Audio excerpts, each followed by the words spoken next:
Assalamualaikum semuanya. Perkenalkan, nama saya Rahmadina Elfatira, mahasiswa Pendidikan Matematika 4 semester 6 UIN Sumatera Utara. Dalam video kali ini, saya akan membahas tentang definisi 3.3.1 dan teorema 3.3.2 yang terdapat dalam buku Introduction to Real Analysis edisi ketiga yang dikarang oleh Robert G. Bartel dan Donald S. Roberts.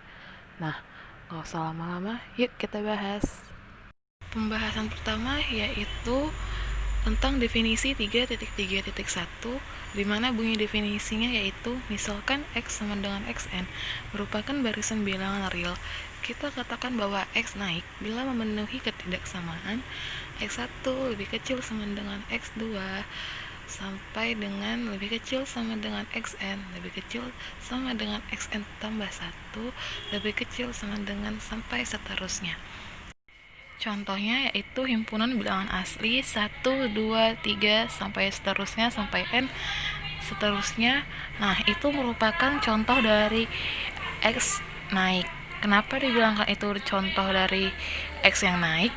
Karena bisa kita lihat bahwa 1 lebih kecil daripada 2 lebih kecil daripada 3 lebih kecil daripada 4 sama dengan seterusnya. Nah, contoh lainnya itu ada misalnya himpunan bilangan 1, 2, 3, 3, dan seterusnya. Nah, itu bisa kita bilang itu merupakan contoh X naik karena kan 1 lebih kecil daripada 2 lebih kecil daripada 3 lebih kecil atau sama dengan 3. Nah, syarat dari bilangan X itu naik kan apabila dia tuh X1-nya lebih kecil atau sama dengan X2-nya kan, dan dengan X seterusnya. Makanya lah kenapa bisa dikatakan itu sebagai contoh dari X naik. Selanjutnya, kita katakan bahwa X menurun bila memenuhi ketidaksamaan X1 lebih besar sama dengan X2 sampai lebih besar sama dengan Xn lebih besar sama dengan Xn tambah 1 lebih besar sama dengan seterusnya.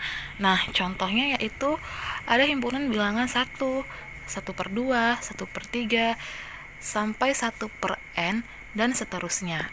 Nah, itu kita katakan bahwa X menurun karena kan bisa kita lihat bahwa 1 lebih besar sama dengan 1 per 2 lebih besar daripada 1 per 3 1 per 3 lebih besar daripada 1 per 4 dan seterusnya, dimana n itu elemen bilangan asli. Nah, untuk selanjutnya kita katakan bahwa X itu monoton jika salah satu X-nya itu naik atau menurun. Contohnya yaitu himpunan bilangan minus 2, 0, 1, 1 per 2, 1 per 3, 1 per 4, dan seterusnya. Nah, itu kenapa kita bilang dia itu X-nya monoton? Karena bisa kita lihat bahwa X-nya itu dia tidak naik dan tidak turun. Kita bisa lihat bahwa min 2 itu lebih kecil daripada 0 lebih kecil daripada 1 lebih kecil daripada setengah. Nah, itu kan tidak kan, salah. Tapi yang benar 1 lebih besar sama dengan setengah. Nah, berarti kan bilangan ini dia tidak naik, tidak menurun. Makanya lah himpunan bilangan ini bisa kita katakan sebagai X yang monoton. Seperti itu.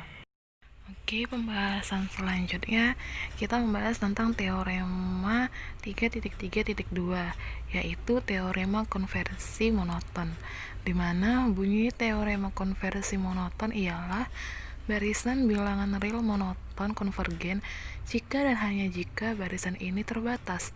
Lebih lanjut, A. Jika X sama dengan Xn adalah barisan naik yang terbatas, maka limit Xn sama dengan supremum Xn di mana n elemen bilangan asli. Yang B, jika Y sama dengan Yn adalah barisan turun yang terbatas, maka limit Yn sama dengan infimum Yn di mana n elemen bilangan asli. Untuk pembuktian teoremanya, sini akan kita buktikan. Nah, Karena pernyataan tersebut berupa implikasi ya, yaitu jika dan hanya jika, maka pembuktiannya itu harus kita lakukan secara dua arah, yaitu kita mulai dari arah kanan dan arah kiri. Nah, untuk pembuktian dari arah kanannya itu kita mulai dari kalimat barisan bilangan real monoton konvergen, di mana pembuktiannya itu sudah kita buktikan di teorema 3.3.2 yang kita ketahui bahwa barisan konvergen itu pasti terbatas, tetapi belum tentu bilangan terbatas itu belum tentu konvergen, tapi bilangan konvergen pasti terbatas. Nah, seperti itu.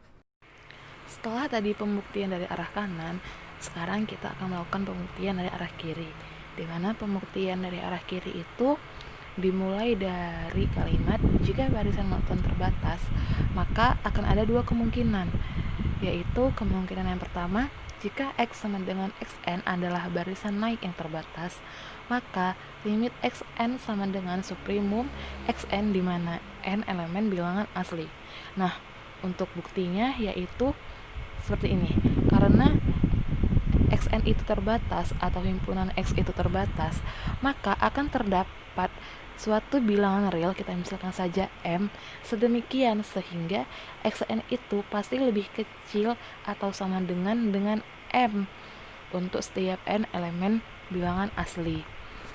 Berdasarkan kelengkapan sifat bilangan real, karena Xn itu lebih kecil atau sama dengan M, maka Xn di mana n elemen bilangan asli itu pasti mempunyai batas atas terkecil atau mempunyai suprimum.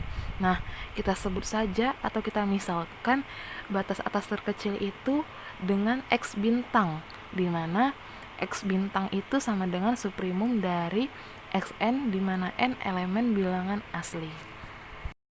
Langkah selanjutnya akan kita tunjukkan bahwa X bintang atau batas atas terkecil dari Xn atau suprimum dari Xn itu sama dengan limit Xn. Caranya yaitu jika kita berikan epsilon lebih besar dari 0 sembarang, maka X bintang dikurang epsilon itu bukan merupakan batas atas dari himpunan Xn di mana n elemen bilangan n. Kenapa? Karena kan setiap bilangan batas atas terkecil apabila kita kurangkan dengan bilangan sekecil apapun, pasti itu nanti pada akhirnya bukan merupakan batas atas dari bilangan tersebut, sehingga akan terdapat suatu bilangan, kita sebut saja XK, sedemikian sehingga X bintang dikurang epsilon itu pasti lebih kecil dari XK. Nah, fakta menunjukkan bahwa Xn menunjukkan barisan naik mengimplikasikan atau menunjukkan bahwa XK lebih kecil atau sama dengan Xn untuk setiap n lebih besar atau sama dengan K, sehingga X bintang dikurang epsilon lebih kecil dari XK, lebih kecil sama dengan Xn, lebih kecil sama dengan X bintang, lebih kecil dari X bintang tambah epsilon untuk setiap n lebih besar dari K. Nah, ini kenapa bisa seperti ini? Karena X bintang dikurang epsilon itu sudah pasti lebih kecil daripada XK. Ini sudah kita jelaskan tadi.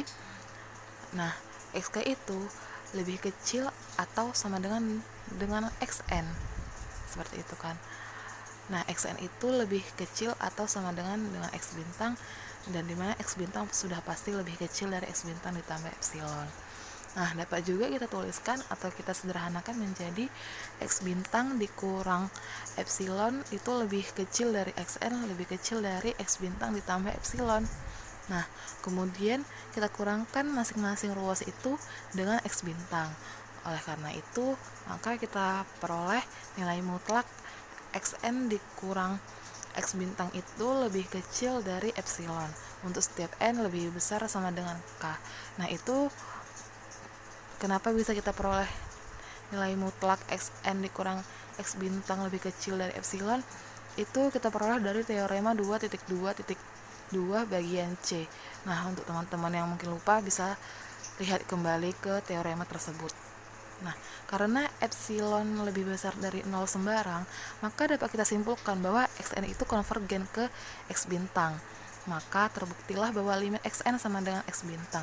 Lebih lanjut, maka terbukti bahwa limit xn sama dengan supreme xn di mana n elemen n itu terbukti. Sekarang kita masuk ke kemungkinan yang kedua atau pernyataan yang B, dimana bunyinya yaitu jika Y sama dengan YN adalah barisan turun yang terbatas, maka limit YN sama dengan infimum YN di mana N elemen bilangan asli. Nah, untuk pembuktiannya seperti ini.